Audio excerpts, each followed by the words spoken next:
46세의 디디에 드로그바는 축구 역사상 가장 위대한 전사 중 한 명으로 기억된다. 챔피언스 리그의 영웅, 압박이 가장 극심할 때 빛났던 리더, 팬들에게 그는 힘, 충성심, 그리고 존엄 그 자체였다. 그러나 트로피와 상징적인 골 뒤에는 하이라이트 영상에 결코 담기지 않았던 순간들이 숨어 있었다. 긴장으로 가득 찬 라커룸, 의도적으로 불공정하게 느껴졌던 판정들, 스쳐 지나가듯 던져진 말 한마디가 어떤 태클보다도 깊이 상처를 남겼다. 수년 동안 드로그바는 침묵을 선택했다.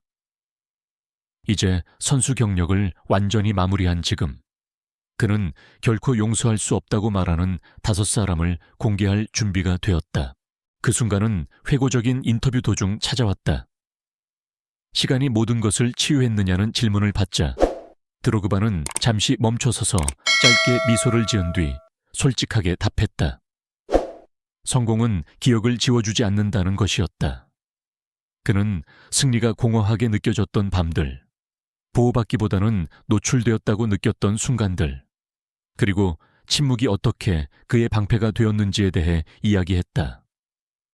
골을 넣는다고 해서 불의가 사라지는 것은 아니다 라고 그는 설명했다. 그저 그것을 견디게 해줄 뿐이다. 수년 동안 그는 품위가 대립보다 중요하다고 믿으며 이름을 밝히는 것을 피했다. 그러나 이제 명확함과 거리감을 가지고 과거를 돌아보니 몇몇 상처는 여전히 아물지 않은 채 남아있다. 그리고 그는 처음으로 공개적으로 말하기로 선택했다. 넘버 5, 톰 해닝 웨브레보에, 디디에 드로그바의 목록에서 넘버 5는 톰 해닝 웨브레보에다. 그는 챔피언스리그 역사상 가장 논란이 많았던 밤 중 하나와 영원히 연결된 심판이다. 그 경기는 원래 축구에 관한 것이어야 했다. 하지만 대신 무력함에 대한 교훈이 되어버렸다. 경기 내내 드로그바는 페널티 지역에서 끌려 넘어졌고 두 팔로 저지당했으며 돌파하려는 순간마다 밀려났다. 모든 항의는 침묵으로 돌아왔다. 심판을 향한 모든 시선은 같은 결말로 끝났다. 휘슬은 없었고 설명도 없었다. 마지막 판정이 그의 팀에 불리하게 내려지자 드로그바는 결국 폭발했다. 카메라는 믿기지 않는다는 듯 떨리는 목소리로 웨브레보에게 항의하는 그의 모습을 포착했다. 이건 치욕이다. 그가 외쳤고 그 한마디는 유럽 전역에 울려 퍼졌다. 이후 카메라 밖에서 그는 분노가 단지 한 경기 때문만은 아니었다고 인정했다. 가장 아팠던 건 드로그바는 몇 년 뒤 이렇게 회상했다. 아무리 강해도 때로는 완전히 무력해질 수 있다는 사실을 깨닫는 것이었다. 그 밤은 단지 결승 진출을 앗아간 것이 아니었다. 결코 완전히 아물지 않는 상처를 남겼다. 그리고 지금도 그는 같은 질문을 던진다. 자신의 잘못을 끝내 인정하지 않는 사람을 어떻게 용서할 수 있을까? 넘버 4. 조제 무리뉴, 디디에 드로그바의 목록에서 넘버 4는 조제 무리뉴다. 그를 전적으로 신뢰했던 감독이었지만 어느 순간 갑자기 그를 쉽게 대체할 수 있는 존재처럼 느끼게 만든 인물이다. 두 사람의 관계는 처음부터 복잡했다. 무리뉴는 한때 드로그바를 그라운드 위의 아들이라 불렀고 큰 순간을 위해 만들어진 전사라고 표현했다. 그의 지휘 아래에서 드로그바는 커리어 최고의 축구를 펼쳤다. 그러나 무리뉴가 다시 팀으로 돌아왔을 때 분위기는 달라졌다. 나이가 문제가 되었고 구단 내부의 정치 역시 영향을 미쳤다. 드로그바는 선발 출전을 예상했지만 명단에서 자신의 이름이 빠진 경기도 있었다. 설명은 없었다. 경고도 없었다. 훈련장에서 무리뉴는 더 차갑고 더 거리감 있는 모습이었다. 팀과 가까운 사람들에 따르면 한 번의 대화는 무리뉴가 이렇게 말하며 끝났다고 한다. 시간과는 싸울 수 없다. 그 말은 드로그백에 깊은 상처가 되었다. 그것은 출전 시간을 잃는 문제가 아니었다. 신뢰를 잃는 문제였다. 나는 이 클럽을 위해 모든 것을 바쳤다. 그는 훗날 말했다. 그런데 갑자기 나는 한 사람이 아니라 하나의 추억이 된 것 같았다. 지금도 드로그바는 그 실망감이 남아있다고 인정한다. 한때 누구보다 당신을 믿어주던 사람이 어느 순간 그 믿음을 거두어 버렸을 때 어떻게 용서할 수 있을까? 넘버 3. 네마냐 비디치. 넘버 3는 네마냐 비디치다. 그는 드로그바가 경기장에서 혐오했던 모든 것을 그대로 구현한 수비수였다. 무자비했고 육체적이었으며 사과라는 것은 없었다. 그들의 충돌은 결코 평범한 1대1 대결이 아니었다. 첼시와 맨체스터 유나이티드가 맞붙을 때마다 경기는 개인적인 전쟁으로 변했다. 비디치는 집요한 공격성으로 드로그바를 마크했다. 유니폼을 잡아당기고 팔꿈치를 사용하며 카메라가 결코 포착할 수 없는 속삭이는 모욕을 퍼부었다. 여러 차례 드로그바는 경기 종료 후 피를 흘린 채로 그라운드를 떠났고 그의 몸에는 90분간의 처벌이 그대로 남아있었다. 한 차례 특히 격렬했던 장면에서 거친 공중볼 경합 이후 드로그바는 돌아서며 이렇게 물었다. 이게 축구야? 아니면 전쟁이야? 비디치는 대답하지 않았다. 그저 미소를 지었을 뿐이다.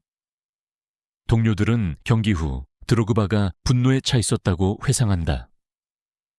고통 때문이 아니라 심판들이 그런 상황을 계속해서 허용했다는 사실 때문이었다. 수년 뒤 드로그바는 비디치가 자신을 고통만큼이나 두려움 속에서 뛰게 만들었다고 인정했다. 그는 공을 원한 게 아니었다. 드로그바는 말했다. 그는 너를 부수고 싶어 했다. 어쩌면 프로로서의 존중은 존재했을지도 모른다. 그러나 용서는 끝내 따라오지 않았다. 매번의 맞대결을 스포츠가 아닌 생존처럼 느끼게 만든 사람을 어떻게 용서할 수 있을까? 넘버 2. 자크 아누마 디디의 드로그바의 목록에서 넘버 2는 자크 아누마다. 그는 드로그바의 국제무대 커리어가 절정에 달했을 당시 코트디부아르 대표팀의 이면에서 벌어진 모든 문제를 상징하는 강력한 축구 행정가였다.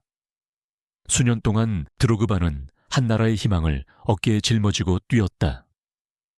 그는 예선 캠페인, 정치적 혼란, 끊임없는 대중의 압박 속에서 대표팀을 이끌었다.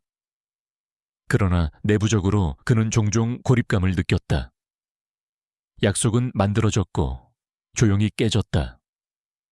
보너스는 늦게 지급되거나 아예 지급되지 않기도 했다. 훈련과 준비에 관한 결정들은 그 대가를 경기장에서 치러야 하는 선수들과 상의 없이 내려졌다. 팀과 가까운 사람들에 따르면 큰 대회 탈락 이후 긴장은 정점에 달했다.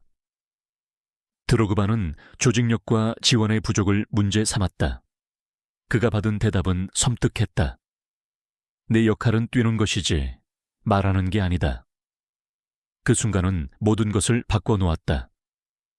드로그바는 훗날 그 말들이 어떤 패배보다도 더 큰 상처를 남겼다고 인정했다. 나는 나 자신을 위해 싸운 게 아니었다. 그는 말했다. 팀을 위해 싸우고 있었다. 그 배신감은 은퇴 후에도 오래도록 그를 따라다녔다. 희생을 요구하면서도 정작 가장 중요할 때 곁에 서주지 않는 지도자들을 어떻게 용서할 수 있을까? 넘버 1. 더 선, 더 선. 넘버 1은 선수도 감독도 심판도 아니다. 그것은 더 선, 더 선이다. 드로그바가 보기에 어떤 프로페셔널한 경쟁에서도 결코 넘어서는 안 될 선을 넘은 타블로이드였다. 커리어의 정점에서 그의 모든 행동이 감시받던 시기였다. 그때부터 헤드라인의 방향이 바뀌기 시작했다. 기사들은 그의 인격을 의심했고 부상을 조롱했으며 자신의 지위를 지키기 위해 고통을 과장하고 있다는 암시를 던졌다. 한 기사에서는 그를 드라마틱하다고 묘사했고 또 다른 기사에서는 공격수라기보다는 배우에 가깝다고 했다. 가장 아팠던 것은 그의 축구에 대한 비판이 아니라 그의 진실성과 인격에 대한 공격이었다. 드로그바는 이미 몸이 망가질 대로 망가진 훈련을 마친 뒤 늦은 밤 홀로 그 문장들을 읽었다. 태클은 예상할 수 있다. 그는 나중에 말했다. 거짓말은 예상하지 못한다.